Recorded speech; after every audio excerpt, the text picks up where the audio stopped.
Sometimes it's called peptic ulcer or duodenal ulcer, depending on which part of your body is affected. I'll use the stomach ulcer, which is also known as peptic ulcer, as an example.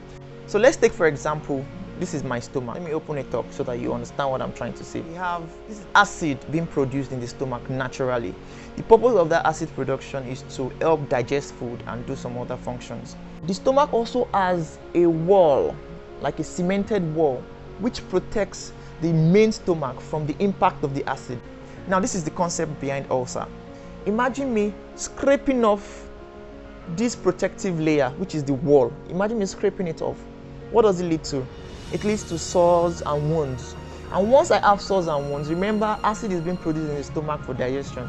That acid begins to interact with my sores and wounds. So imagine me pouring acid on a wound or a sore. What happens? That's what causes those symptoms you get.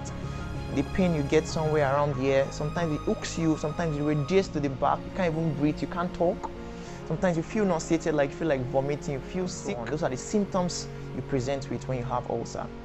Now, what exactly causes this ulcer? There is a particular bacteria called Helicobacter pylori. Helicobacter pylori has the ability to deplete, to eat off those protective layers, hereby causing the sores and wounds I talked about earlier. Prolonged use of NSAID, non-steroidal anti-inflammatory drugs, which are popularly known as painkillers such as ibuprofen, diclofenac, this can also prevent your body from producing that layer, which exposes your stomach to the impact of the acid.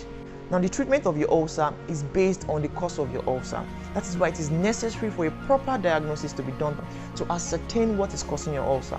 Once this is done, appropriate regimen, dosage regimen, drugs will be given. So if you can stick with all these regimen for the appropriate duration, trust me, your ulcer is going to heal up. Also, lifestyle modifications you need to take note of.